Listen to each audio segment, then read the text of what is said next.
Olá, vai começar mais um Desculpa Alguma Coisa, esse programa que só vem quem eu quero, e hoje veio finalmente a pessoa que eu mais queria de todas, porque ela é muito foda e, na minha opinião, é a maior atriz e maior diretora teatral no Brasil. E vamos a essa deusa gênia solar dos trópicos.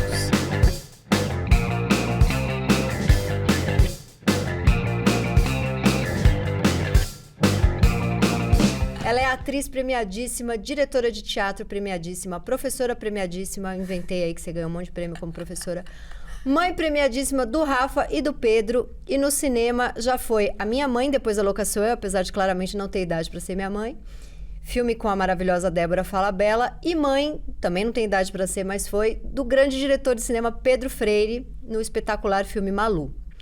É a diretora de 2 monólogos brilhantes em cartaz, Prima Facie, com a Débora Falabella, e Lei de Tempestade, com a Andréa Beltrão.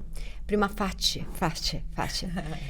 Ela faz RC Bandida Canalha no streaming, faz militância nas redes sociais e fez meu ano valer a pena quando topou me dar essa entrevista. Ela é a maravilhosa Yara de Novaes. Lindona, que alegria de estar aqui. Muito. Eu tenho um instinto maternal com você. Eu tô chocada que a primeira pergunta é essa. Olha só, porque você fala em entrevistas que você fez teatro para ser livre, essa mulher livre, mas você é muito maternal. Você tá presa às pessoas que amam você.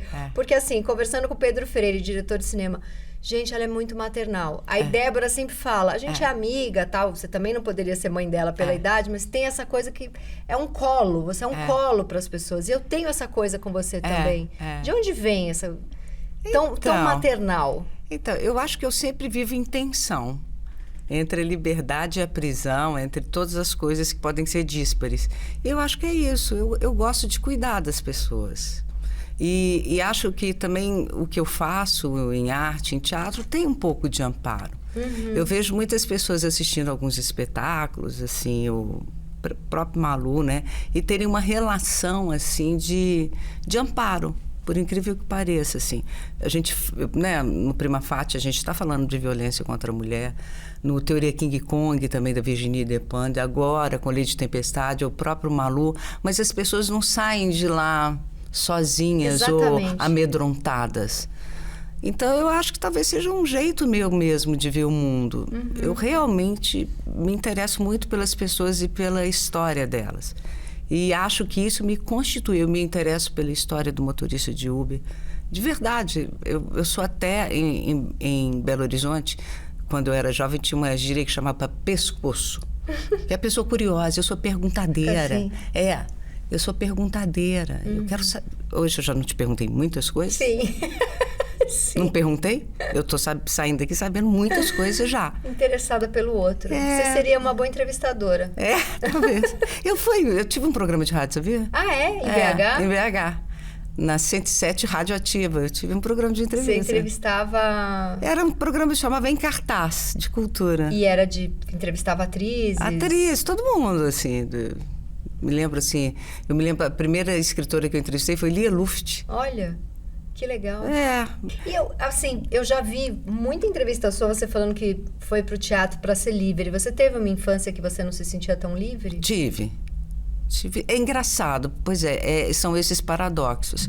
Ao mesmo tempo que eu digo que na minha família eles nos deram a loucura, eles também nos deram um remédio. Porque a gente viveu, todos nós 4, a gente cresceu num ambiente em que a arte era fundamental. Você e 3 irmãos. Era fundamental. Então, assim, olha, eu vou te dar loucura. Né? Minha mãe, uma mulher também que era... Né? Ela tinha uma vocação para ser livre, era uma profissional, era independente. A gente vivia numa situação muito feminista dentro de casa. Só que ela tinha a religião católica sobre ela e esbofeteando ela. E claro que ela passou todo esse medo pra gente também. Mas era medo do quê? Dos filhos se machucarem, dos filhos sofrerem uma violência na rua? E muito moralismo também, né? Muito moralismo. Ela engravidou antes de casar, por ter esse espírito independente nos anos 50. E isso marcou muito ela. Eu acho que marcou muito a família também.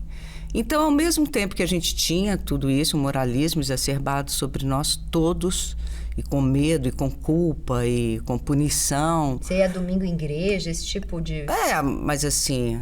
Sim, mas eu tirei proveito disso. Tive um namorado, por exemplo, que era líder do grupo de jovens. Da igreja? Era bom. Mas então, ao mesmo tempo que tinha isso, a gente também tinha leituras que eram absolutamente libertárias, filmes que eram libertários, música que eram libertárias. Essa parte artística vinha... A sua mãe, ela trabalhava com o quê? Vinha Ela era professora de português, mas do papai. Papai era um artista diletante. Ele era um sindicalista, ele foi bancário, foi sindicalista, e ele era um artista diletante, ele escrevia, ele pintava. Então, todos nós, de alguma maneira, fomos para isso. Então, meu irmão mais velho, que é o pai da Silvinha Gomes, né? Ele é médico, mas ele é escritor, ele é músico, também diletante, como papai. Denise, minha irmã, era professora de literatura, Edmundo, meu irmão é dramaturgo. Olha... Aí deu Silvinha, de artista. enfim, mas por necessidade. A Silvinha Gomes, que ela está falando, é uma dramaturga sensacional, eu sempre vejo as peças dela, e ela escreve o texto de Lei de Tempestade. Vamos falar de Lei de Tempestade. Como você que são os diários da Mércia Albuquerque, uma advogada de presos políticos durante a ditadura, nascida em Recife. Como que você chega nesse nome, que é um absurdo, né? Aí a gente vê o apagamento histórico de mulheres no Brasil. Eu nunca tinha escutado falar em Mércia Albuquerque. Pois você nunca escutou e muitos pernambucanos nunca escutaram, sendo que ela teve uma atividade muito corajosa, muito contínua em Recife. E muita gente não sabe quem é. Artistas, intelectuais. Agora já sabe. Recife, agora com essa peça. Então, eu conheci a Mércia no livro do Samarone Lima, que se chama Zé, sobre Zé Carlos da Mata Machado, que é um dos casos mais famosos da Mércia, porque ela conseguiu que o corpo fosse exumado e voltasse para a família. Assim, se houve outro caso, eu não sei de um corpo que voltou para a família, para que ele pudesse ser enterrado. E a Mércia que conseguiu isso. Porque eu li muito... Assim, você fez um filme? Fiz um filme do Rafael Conde, que se chama Zé, que eu fiz a mãe do Zé Carlos da Mata Machado. E lá tinha a personagem Mércia, que a Débora ia fazer, que acabou saindo do Débora filme. Falabella. Débora Falabella. Aí eu fiquei muito interessada por essa mulher, porque eu fiz a preparação também de elenco do filme. Eu fiquei muito interessada e botei no Google. Google é uma beleza, né, hoje em dia, né? Ele faz... E eu cheguei no DHNet, do Roberto Monte, e lá ele disponibilizou alguns trechos dos diários dela. Eu não sabia que ela tinha diário. O livro hoje que tem Lei de Tempestade tem trechos do diário também. A Silvinha, o que ela fez foi exatamente um diálogo com o diário, um diálogo dramatúrgico com o diário. Quando a Silvia Gomes foi escrever, e que não era fácil, eu fiz uma provocação para ela, porque ela dizia, e eu estou lendo e fico muito impactada. Tem dia que eu consigo ler só 3 linhas. E aí eu falei, quem sabe isso não é o início, né, assim, da dramaturgia, assim, não da dramaturgia, mas pelo menos do processo dramatúrgico. Você escrever sobre o diário, né? Aí eu pedi ao Roberto Monte, falou, você tem esses diários? Eu queria ler. E aí ele me mandou. E quando eu estava com a Andréia, a gente estava procurando textos, assim, para fazer, e nada dava muito certo, ou a gente não gostava, ou não liberavam, enfim. E aí eu falei, Andréia, eu tenho os diários da Mércia Albuquerque, queria te mostrar. E eu mostrei para ela. E aí ela, assim, de imediato, ficou assustada, porque ela estava falando tinha acabado de ficar, acho que anos com a Antígona, né? Sim, que também... E que tem a ver, né? Tem a ver, porque é uma mulher tentando enterrar o irmão só que a Mércia é aqui, né? E aí e ela resistiu um pouco, mas depois aceitou, e aí a gente foi fazer. E essa peça tem uma coisa, porque o tempo inteiro ela tá falando trechos desse diário, que é uma advogada contando mãe sofrendo porque não sabe se o filho está morto ou vivo, e se descobre que já está morto, tentando o corpo para pelo menos enterrar. Mas é isso que você falou no começo da nossa conversa, você não sai de lá falando o mundo é um lugar horrível e solitário, apesar do mundo ser um lugar horrível e solitário. tem algo nessa peça que é como se todo mundo ali estivesse junto e por isso não dói tanto. Eu acho que, assim, me desculpa dizer, mas eu dói. Não, dói muito, mas você não tem sai... coragem ali, isso, né? Você tem não desiste. Exato. Não desiste, né? Assim, não desistir é importante, né?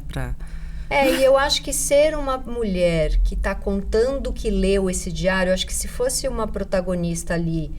Claro que é lindo, porque a Andréa, às vezes, é a Mércia. Ela vai e volta. Ela vai e volta. Mas se fosse a peça inteira só a Mércia falando, talvez pesasse muito, né, para teatro. E era importante que a gente tivesse essa conexão com hoje, né? Que eu acho que é o grande mote, assim, da dramaturgia e eu acho que do espetáculo também. Que essas coisas aconteceram e acontecerão. E a Silvinha teve uma sacada muito legal, assim, que foi a única ingerência que ela teve mesmo sobre os diários, porque a Silvinha é muito fiel, assim, às matérias que tem, né? Até mais do que eu. Ela colocou todo o tempo verbal no futuro da Mércia. E isso assim, eu encontrarei, eles me levarão. Então, você colocar o que aconteceu no futuro é muito significativo pra gente, Sim, né? muito. Porque a ameaça de fascismo, ela tá o tempo inteiro. E eu acho que era impossível a gente não estar também ali como personagem. Então, a Ponto e o filho dela, né? Porque tem o Chico, né, que faz o filho da Ponto, que é esse alter ego da Andréia, né, que foi criado. A peça, para quem ainda não viu, a Andréia tá no palco junto com o filho dela, que é o Chico Beltrão. Maravilhoso. Que até então não era ator, né? Ele faz a trilha. Nem é, né? E não é ator. Não. Mas talvez pegue agora um gostinho, porque ele tá bem feliz tá ali. lindo. E é muito bonito, porque a Andréia tá o tempo inteiro ali lendo textos e falando de mulheres que temem por seus filhos, e ela tá com o filho ali, então é muito forte. E aí tem Prima Fati. Como que vocês chegaram? Vocês assistiram... Debinha. A Debinha, porque ela é muito forte, ela tava... É um fenômeno mundial, assim, mundial. Ela é montada em vários ela países. viu nos Estados Unidos? Ela não viu. Ela, na verdade, ela ficou sabendo e pediu o texto para ler. Quando ela foi pedir os direitos... já estavam com outra pessoa. E aí, coincidentemente, acho que 2 semanas depois, esses produtores chamaram a dela. Olha só, era muito para ser. A gente fala que as personagens procuram os atores e atrizes. Que bonito isso. Para quem não sabe, também é a história de uma advogada que cresce na carreira defendendo homens que cometeram abusos sexuais quando ela mesma acaba sofrendo um abuso sexual. É muito aquela virada. Não, e eu acho que tem uma coisa mais... Não mais importante, mas tão importante quanto, que é quando ela dá um novo conceito para o que é violência e estupro, né? Sim. Porque é ali que o bicho pega. Quando você diz, opa, então isso aconteceu comigo também. É muito bom. Não é? É muito. Porque assim, a minha geração, por exemplo, toda ali, fala assim, cara, isso era comum. Essa peça eu passei meio mal uma hora, porque eu acho que as mulheres que têm a minha idade, todas viveram uma noite parecida com aquela. Cara, não todas. Eu assim, eu tenho a esperança de que, de novo, dentro de uma bolha privilegiada, progressista, isso tenha melhorado, até porque agora a gente fala muito mais abertamente o que é abuso sexual e moral, né? Mas é uma peça, eu fui com uma amiga minha, a gente ficava assim, ó, porque aquilo ali, eu posso dizer que talvez metade da minha vida sexual foram cenas que, se eu quiser enquadrar em estupro, sem enquadra. Não sei se estupro, mas em violência. Em violência. Violência é pesada que nem estupro, né? Eu acho assim, uns 10, 15%, eu diria, eu não tava na cena, naquilo, olha como é difícil falar. Eu não consigo nem definir direito. A peça mexeu muito comigo. Porque tinha essa coisa de, se o homem insistir muito, a mulher tá fazendo charminho, quando na verdade a gente só queria ir embora, né? E isso só começou a ser falado nessa nova onda feminista que começou há 15... Nessa última onda. 10, 15 anos. Que começou então, o começo a da minha vida sexual, muitas noites me lembraram aquela cena aí. É muito triste, forte. né, cara? E eu acho, assim, que é um letramento para os homens, aquela peça também, Sim, né? sim. Assim, mas eu vejo muitos homens incomodados ali na plateia. Muito. Mas voltando, aí Débora o texto chegou para ela. E aí ela me chamou, ela propôs, a gente já estava, né, olhando também algumas coisas para montar. E aí ela levou meu nome para os produtores, eles toparam e a gente fez. É incrível. E como que você conheceu a Débora? Isso é muito Eu tempo. conheci a Debinha, ela tinha, eu acho, 15 ou 16 anos em BH. E a gente começou a fazer teatro desde lá, porque ela é filha de um diretor, um autor de teatro, que é o Rogério. Eu fui professora da Cíntia na faculdade, Cíntia Falabella.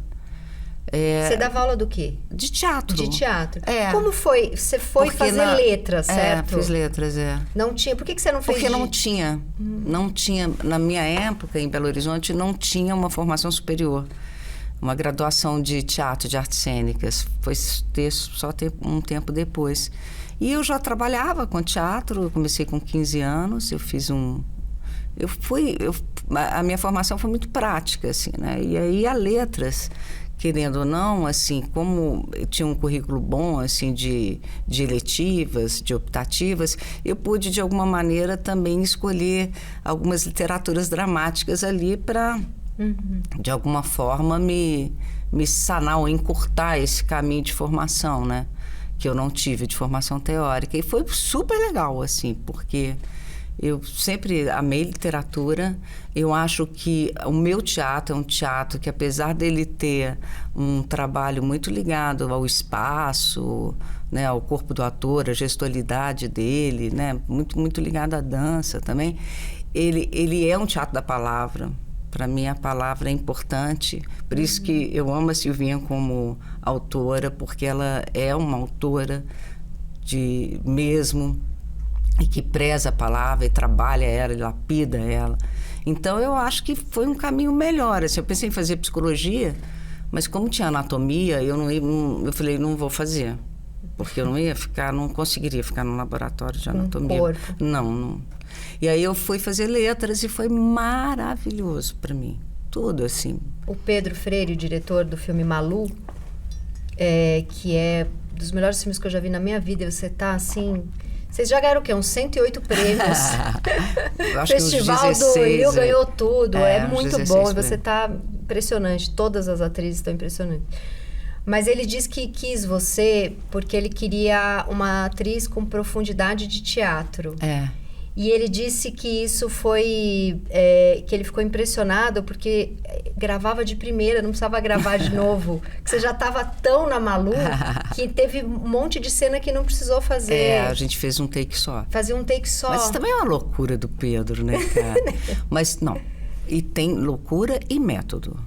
Porque antes da gente ir pro set, a gente ficou 3 semanas numa sala de ensaio, também ensaiando como se fosse teatro. Ah, entendi.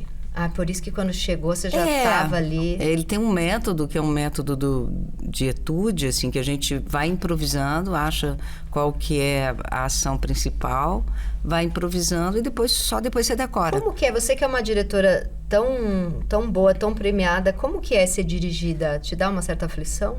Eu adoro ser dirigida.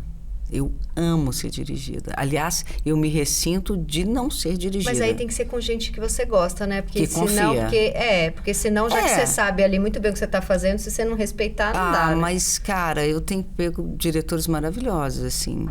Eu acabei de trabalhar com a Joana Jabate também, fazendo Véspera da Carla Madeira.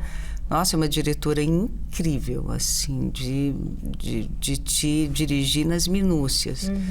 Eu amei. E claro que eu tenho que confiar. E não quer dizer que eu também não me coloque. Mas eu não me coloco como diretora, eu me coloco como uma atriz, uma intérprete. Que está construindo ali. Tá construindo. O Malu é sobre a mãe do Pedro Freire.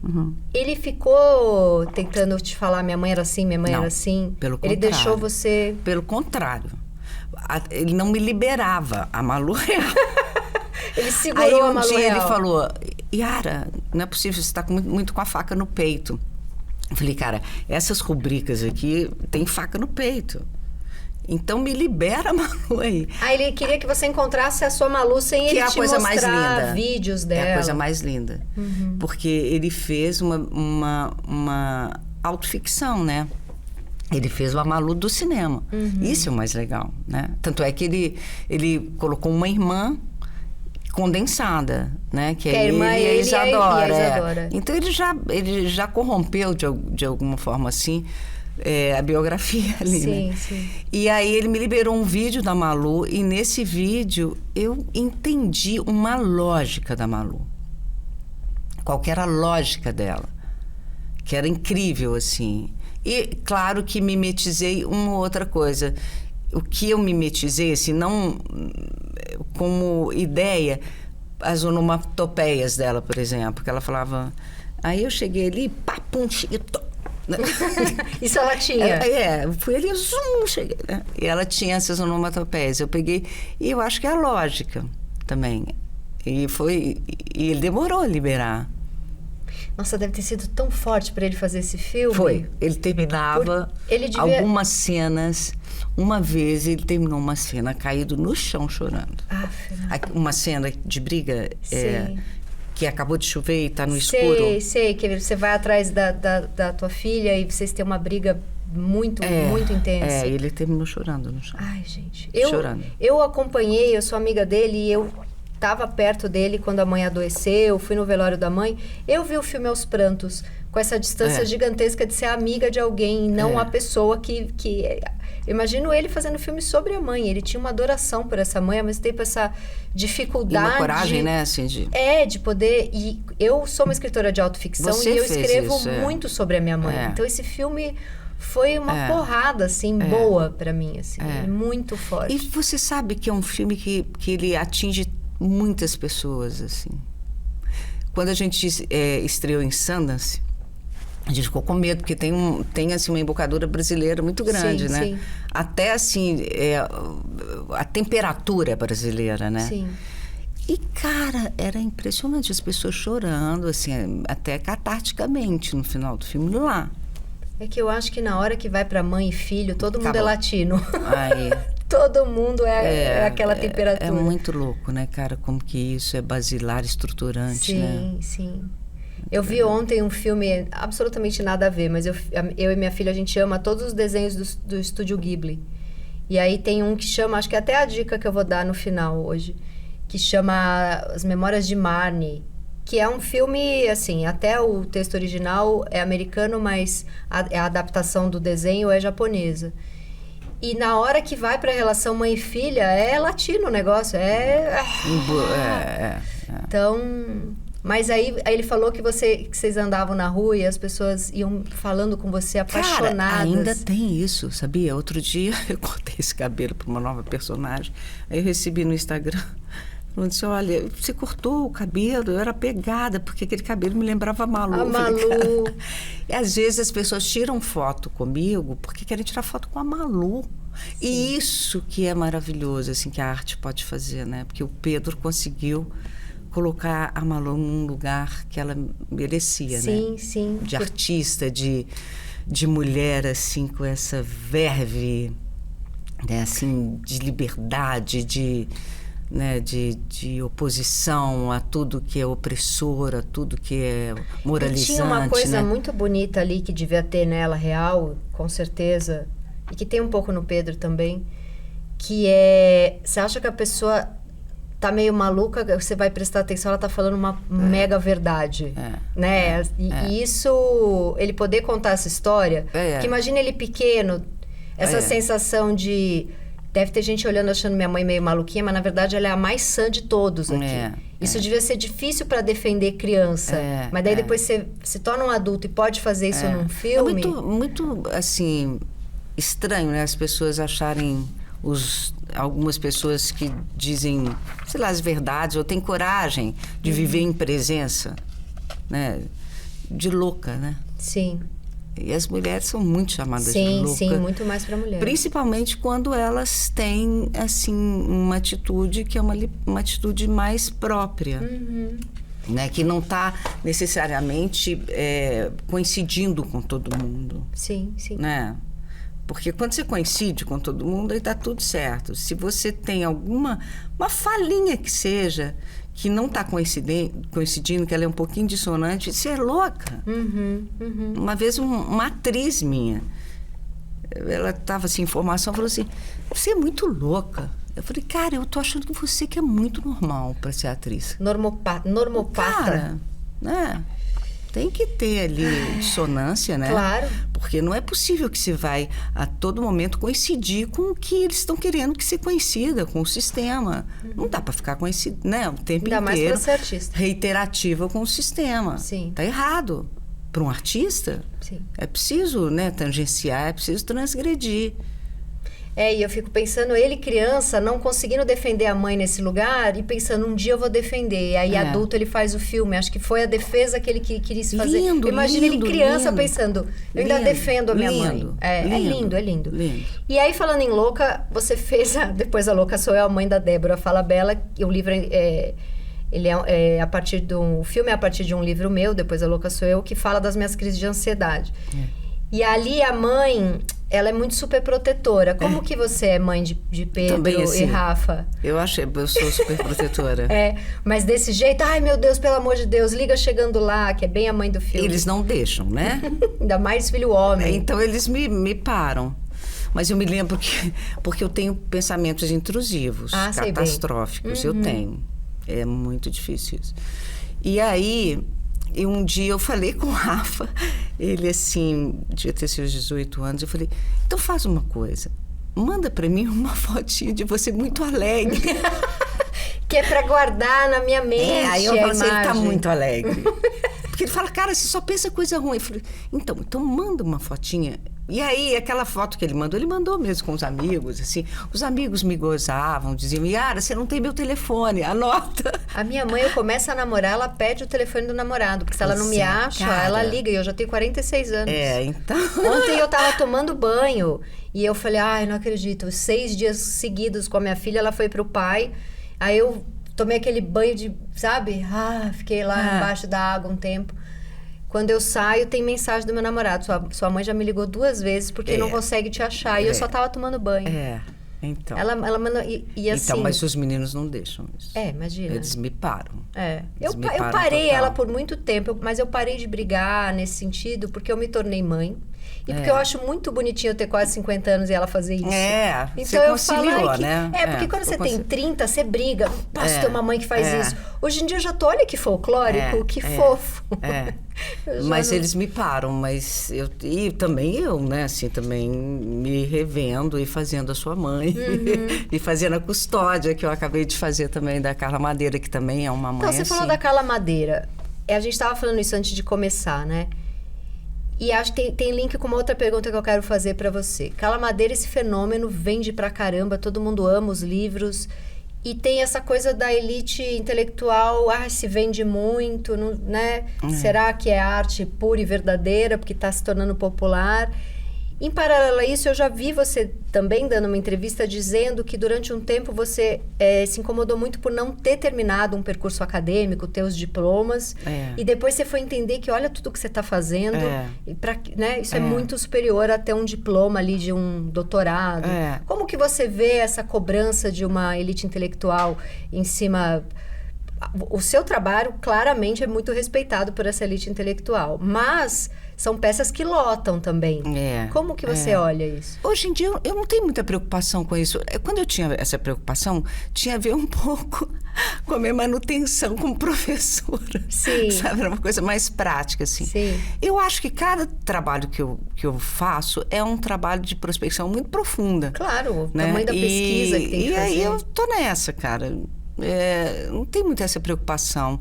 Eu acho que o mais importante é eu estar alinhada com o que eu penso. E isso, para mim... Então, pode ser que, por exemplo, tipo a Debinha, né, me chamou para fazer a Prima Fate. Se eu tivesse alguma discordância com aquilo, eu não faria. Porque eu não saberia fazer. Porque eu realmente me sinto, assim, muito vinculada... eu preciso estar vinculada com a matéria que que eu estou trabalhando, que eu vou ter que expressar. Frase linda, né? Que você fala, antes de escolher a profissão do teatro, você escolheu um jeito de existir. Então a tua conexão é de estar inteira ali, né? Aquilo Então eu posso até dirigir um espetáculo seu, mas para eu fazer isso é preciso que eu tenha ali uma crença pessoal sobre isso. E essa crença pessoal passa pelo quê, exatamente? Eu acho que passa pela minha ideologia, passa pelo meu momento de vida, passa de como eu posso expressar em linguagem aquilo. Se você está, por exemplo, afim de experimentar uma tal linguagem que eu quero experimentar naquele momento. Por exemplo, eu fui dirigir um espetáculo que se chama Brian ou Brenda, que conta a história de um intersexo. E ali, quando eles me propuseram, eu tinha acabado de ler o livro do Solomon, que é sobre o fruto longe da árvore, né? É um bitelão, assim, mas vale a pena demais. Então, por exemplo, se eu tivesse Kindle, ia ser melhor. Esse sem o Kindle não dá para viajar com ele. E aí eu estava nesse lugar, assim, é um espetáculo que eu dirigi há um tempo, identitário. E aí, quando ele me propôs, eu falei, cara, eu só vou fazer isso se a gente tiver ali atores com identidades muito próprias e diferentes. E eles toparam. E se eles não topassem, eu não faria. Você não faria. Exemplo. Você nunca topa nada pela grana? Eu topei uma vez uma coisa que eu pensei, nossa, vou ganhar muita grana. Nossa, cara, Foi sofrido pra caramba. Não, eu até consegui fazer uma turma boa e tal, mas não deu grana. Foi uma decepção, não deu grana. Entendi. Foi uma decepção. De verdade, eu acho que foi um dos espetáculos que eu menos ganhei grana. Então, assim, não adianta isso para mim, e não é isso que... Não foi por isso que eu escolhi fazer teatro. Sim. Por exemplo, a própria coisa do audiovisual como atriz, eu abri muito depois de 50 anos. É isso que eu ia perguntar, se foi depois, né? Você nunca teve, porque quando vai pra TV ou pro cinema, fica mais famosa. Você não tinha vontade de ser famosa?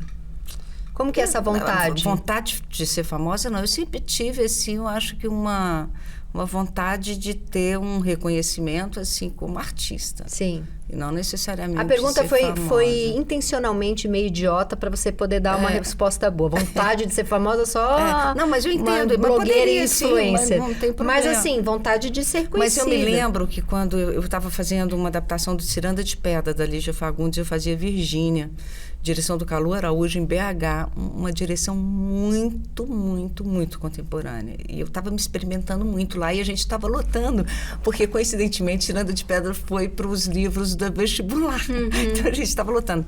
E aí eu fui chamada para a Globo para fazer um teste para uma escola de atores, que eu acho que eles mantêm até hoje lá.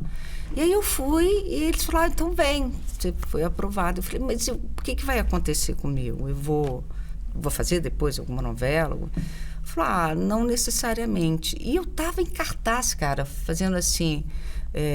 tinham 2 sessões no sábado, 2 sessões no domingo, lotando, fazendo uma personagem incrível, com um diretor incrível. Era em BH, não estava...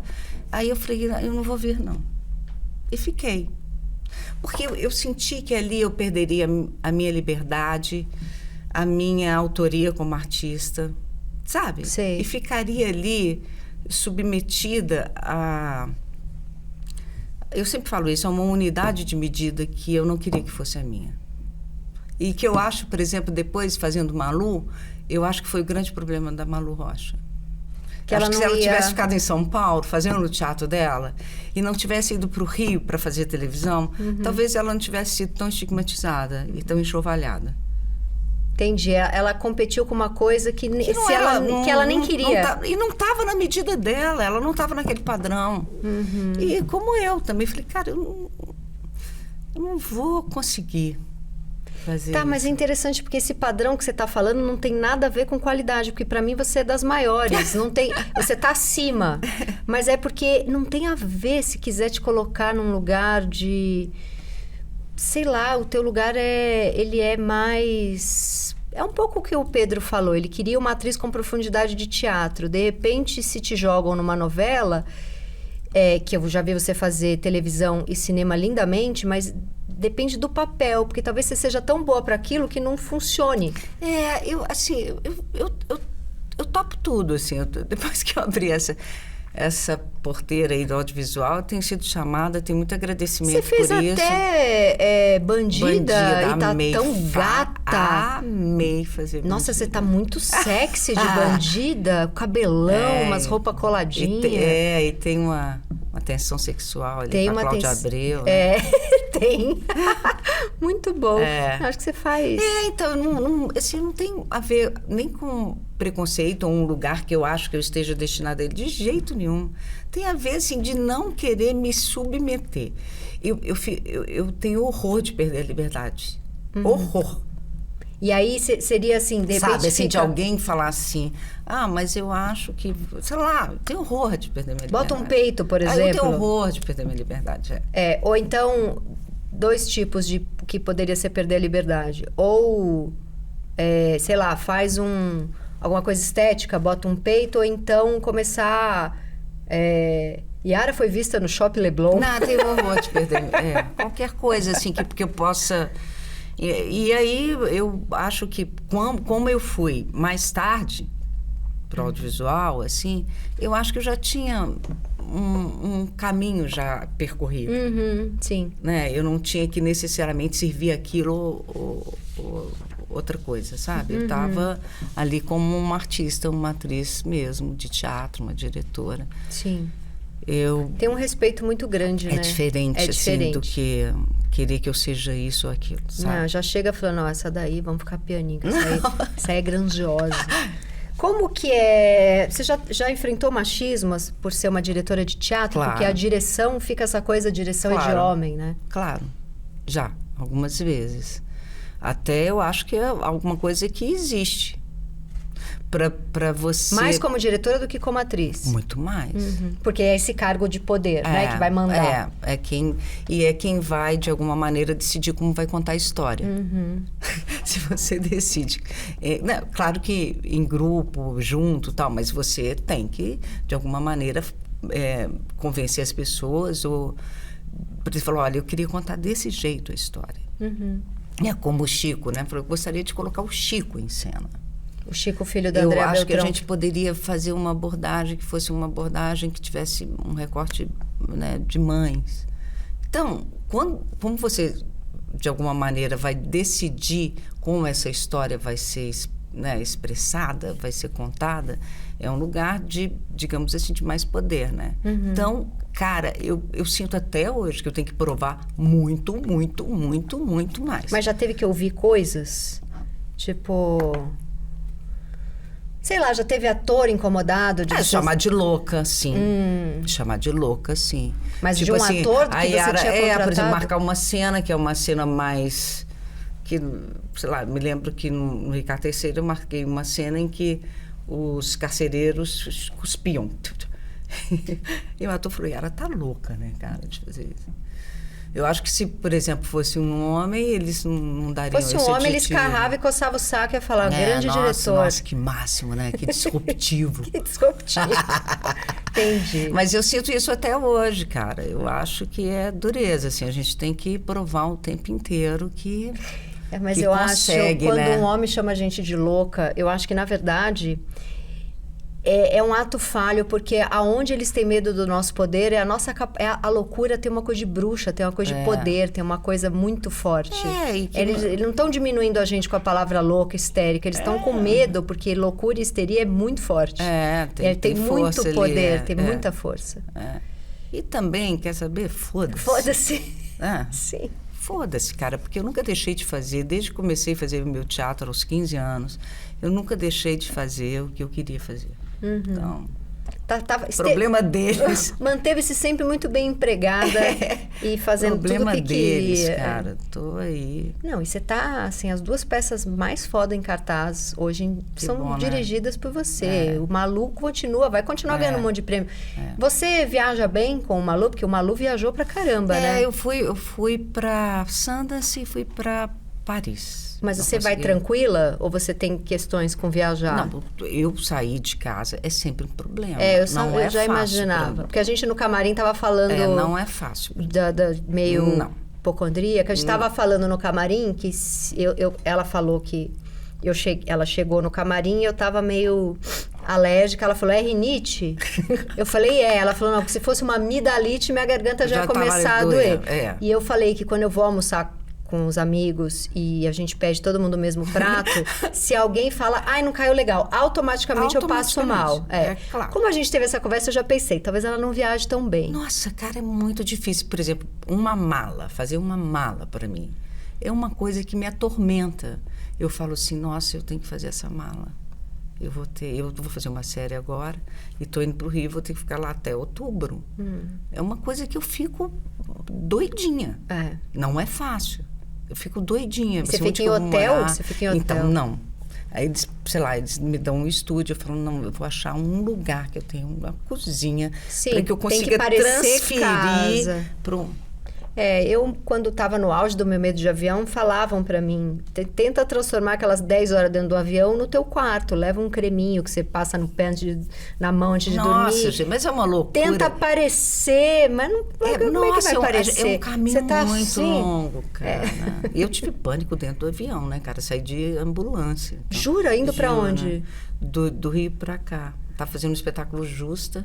Nossa. Ensaiando lá. Recentemente? Não, tem mais tempo. Tem assim, acho que uns... Nossa, ainda bem que viagem curta, porque tem um pânico indo, sei lá, para Sundance ia ser... Eu nunca tinha tido. Aí eu consegui sair, assim, consegui não tomar remédio. Você estava sozinha? Assim, uma semana de Rivotril, aí fui fazer 3 vezes de psicanálise por semana. Vi quanto que eu tinha no banco, falei, vou gastar tudo aqui. E aí consegui também, aí me aproximei do budismo, do zen budismo. E aí tem uma coisa que você falou uma vez que eu adotei para mim, que o Rivotril é o meu santinho. Você em casa não faça o uso devido. Não é que a gente vai usar. Não, só para levar. Mas aqui, por exemplo, se eu pego assim na minha bolsa, entrei no avião... Eu sinto ele ali. Se eu falo assim, cara, eu tô sem Rivotril. Não, não, eu ando com ele na bolsa há 20 não anos. Necessariamente vou tomar. Sim. Mas se precisar, tá ali. Sim. Eu falo que é a mãe... Seu santinho, né? Mãe, o santinho assim, né? ou a mãe engarrafada. A mãe que acalma a gente. Porque a minha, às vezes, me deixa mais nervosa do que eu já tô. Então. Eu deixo ele ali. E essa coisa do pânico é... E você tava sozinha? É horrível ter crise de pânico sozinha. E ainda saí e o técnico de enfermagem, começou a me dar uns beijos, assim, sabe? Por quê? Ai, cara, começou a me assediar, cara. Foi Jura por Deus? Ai, eu achei que era... Uns beijinhos, sabe? Aquele beijo molhadinho. Que horror! Cara, foi muito pesadelo. Eu entendi a técnica de enfermagem, achei que era uma mulher carinhosa. Não, era um assédio. Meu Deus do céu, aí teve uma hora que ele desabotou meu sutiã, assim. Falei, o que tá acontecendo? Ele falou, não, a gente vai fazer um eletro. Como piorar uma situação? Cara, que loucura. Aí eu entrei no pesadelo com uma médica absolutamente agressiva comigo. Isso no aeroporto? Foi muito louco. Que horror. Nossa, sinto muito que você passou por isso. Foi horrível. Horrível. Foi horrível, cara. Mas aí, cara... primeiro, assim, porque ela disse assim... Eu falei, você não pode me dar um remédio? Porque eu volto. Porque eu preciso voltar para casa. Claro. Ela falou assim, não, porque pode ter um paroxismo. E lá em cima você pode ter um pânico pior. Porque eu não sei como que você reage. Aí, o que aconteceu? Essa frase só piora. Com o primeiro... Porque me deram um frontal depois. O psiquiatra me deu um frontal. O primeiro frontal que eu tomei em casa deu esse paroxismo. Eu tive um pânico muito maior. Por quê? Porque ela plantou essa merda na minha cabeça. Claro. Uma mulher que podia me amparar, fala assim, respira, abre o braço, tá tudo respira. Bem, você tá segura. Entra, sai. Não, cara, ela botou uma coisa, sabe, um veneno, uma loucura, né? Você, por ser muito militante nas redes, tal, às vezes tem dificuldade de uma... Você me achou muito militante? Eu te acho militante, somos, né? Eu também tô sempre ali falando. Você tem dificuldade de, às vezes, a marca patrocinar uma peça? Não sei disso, não. Porque nada me patrocina, né? Não? Mas assim... Suas peças, vocês não... O Lei de Tempestade não tem patrocínio. Mas não se por minha paga causa, pelo né? quem vai. Pelo próprio Lady, né? Não tem patrocínio. Aliás, isso é uma loucura. O Poeira não tem patrocínio, não tem apoio, né? Que é o teatro que a Andréa e a Marieta mantêm. Né, assim, de forma própria, porque eles é um teatro deficitário, né? Difícil, assim, mas eu nem sei se tem a ver com isso. É engraçado, né? Eu passo meio, assim, de soslaio para essas coisas, assim. Eu não tinha Instagram. Aí, na época que o Bolsonaro era presidente, né? Abriram um Instagram falso meu. Sei lá, porque alguém, sei lá, abriu um Instagram falso. E eu fui denunciando, não acontecia nada. Eu falei, então vou abrir um Instagram. Então eu vou pegar um Instagram e vou fazer o meu. E o medo da pessoa começar a se colocar lá. Mas era um falso que te sacaneava? Não, era uma coisa assim, meio chapa branca. Sei. Mas sei lá. Sei lá o que fazem com isso. Né? Aí eu entrei e achei legal, assim, Eu fiz na época do Facebook, ainda existe Facebook, mas eu já não tô lá há muito tempo. Uma menina fez uma fanpage, mas como sendo eu mesma que tinha feito a minha fanpage. Pois é. E aí eu falei, deixa lá, sei lá. Mas ela falava, oi, tudo bem? Eu sou a Tati aqui. Não. Aí eu comecei a ficar preocupada, e aí... Mas preocupada e ocupada. Não olhei durante um tempo. Quando eu fui olhar, tinha tipo 500 mil de pessoas seguindo. Isso, cara? E ela começou a vender produtos na fanpage. Eu crio coisas, eu vendo coisas, como sendo eu, fazendo uns paninhos lá, sei lá. E aí eu derrubei, falei com pessoas responsáveis lá do Facebook pelas redes e derrubaram. E aí o marido dela me escreveu e falou, você acabou com a vida dela, porque a vida dela era ser você. Que loucura, eu falei, bem, se a vida dela era, né, então, enfim, cara, não tem como, porque como se ele dissesse, ela perdeu o emprego, porque o emprego dela era fazer de conta que era você. Enfim, tem umas pessoas meio dodói. Bom, vamos para a dica. Eu vou, como já falei antes, vou indicar, só porque você é maternal, vou dar uma dica para assistir com filhos. Eu vi com a minha filha esse fim de semana... Tá no Netflix, As Memórias de Marnie, é um filme de animação, um filme japonês de 2014, dirigido por, momento em que vou falar o nome da pessoa com dificuldade, Hiromasa Yonebayashi, que é feito pelo Estúdio Ghibli, que eu amo, vejo tudo, e é baseado no romance When Marnie Was There, de John Robinson. É a história de uma menina, Ana, ela é uma jovem que tá com asma e tal, vai pro interior. Aí ela vai para uma ilha ali meio isolada e lá ela conhece uma garotinha mais ou menos da idade dela que se chama Marnie. E a Marnie se torna a melhor amiga dela. E aí eu vou dar um spoiler. Será que dou? Vou dar. A Marnie, na verdade, é uma pessoa que foi muito importante para ela, é da família dela. A Marnie é um espírito que ela tá vendo. E isso já fica claro na primeira cena, que a Marnie aparece meio esvoaçante, assim, com fumaças brancas. E essa menina, a Ana, que tá com asma e tá muito tristinha, ela é adotada. E ela não sabe direito a história dela. E a Marnie é uma pessoa da família dela que vem pra contar a história dela. É assim... Sensacional. Eu chorava copiosamente. Minha filha de 7 anos, apenas com uma lagriminha, porque ela é aquariana, né? Então ela chora, mas ela não se entrega ao choro como a mãe ariana, de ascendente em Áries. E ela olhava pra mim e falava... mamãe, é um pouco triste, mas você está exagerando. Não é nem que é triste, é emocionante, é lindo, lindo. É um desenho... E talvez seja 7 anos, seja meio assim o limite. Acho que um pouco mais nova não dá pra ver, porque ele é bem, bem forte. E você primeiro fala tudo que você vai lançar, tá em cartaz, o que vem de série, tudo que você puder falar. Então, agora eu vou... Vai estrear o Praia dos Ossos. Ai, tô doida pra ver. Que é a direção do Andrucha, né? Doida. Com a Marjorie. Quem você faz no Praia? Faço a mãe. Então. Da Marjorie, Dona Maria. E... É HBO, né? Max. É. Muito bom. E acabei de gravar a Véspera, da Carla Madeira, que é uma escritora que eu amo, uma personagem maravilhosa, Custódia também, com a direção da Joana, com Gabriel Leone, Bruna Marquezine, Camila Mártila, que veio aqui, Ângelo Antônio, Sarinha Antunes, Juliana Carneiro da Cunha. Nossa, também sensacional, que faz sua mãe no Alô. E foi um processo maravilhoso, assim, com uma qualidade, assim, de atuação, de pesquisa, de profundidade. A Carla esteve conosco, sabe? O roteiro é dela também? Não. Mas a gente, de alguma maneira, teve Fez uma adaptação. Um diálogo, né? Com o roteiro que já tinha ali. Tivemos algumas ingerências ali. E aí, isso, acho que Véspera deve estrear no ano que vem. Muito bom. Eu tô gravando um aí que não pode falar, né? Ela tá gravando um aí que só eu sei. E Prima Face Prima Face vai estar indo para o Rio de Janeiro. Rio. Leite Tempestade continua aqui. Leite Tempestade, Sesc Consolação. E depois vai para o Teatro FAAP. Nossa, que os dois imperdíveis. Muito é bom. Eu mesma fiz, eu mesma gostei. Tá orgulhosa do filho. Porque é muito lindo, cara. E trabalhar com a Andréia Beltrão e com a Débora é um presente. Né? Elas são... Com a Débora eu já tinha trabalhado. Com a Andréia, cara, a primeira vez que ela fez uma leitura, eu falei, deixa eu te dizer uma coisa, eu preciso te falar. Eu te amo. Eu sempre te amei. Você sempre foi uma atriz para mim que eu, assim, me inspirava. Era uma atriz que abria portas para mim, que eu ficava intrigada. E eu dirigi a André, assim, lutando contra a minha reverência por ela.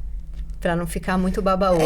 Sabe, lutando, assim, porque eu acho ela uma artista espetacular em todo sentido. Ela é mesmo. Ela cria um nível de presença em cena e na sala de ensaio, que é uma coisa. E o que ela assim, te respondeu? Ela ri, né? Fala, para, aquela coisa. Mas é verdade, eu falo isso constantemente para ela. Porque a Debinha também é uma artista incrível, maravilhosa, só que eu e a Débora, a gente tem uma relação familiar.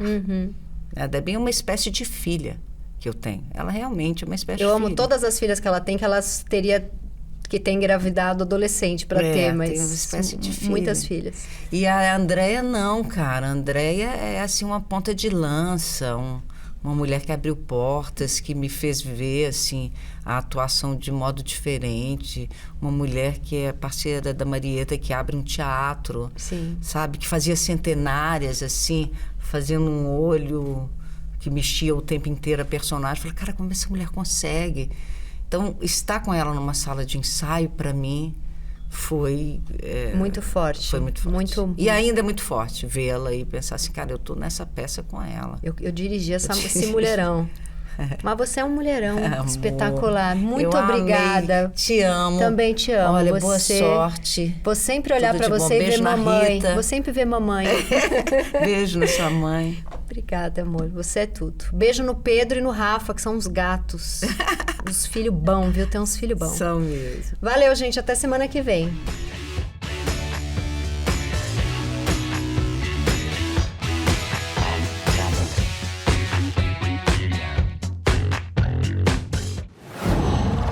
Qual?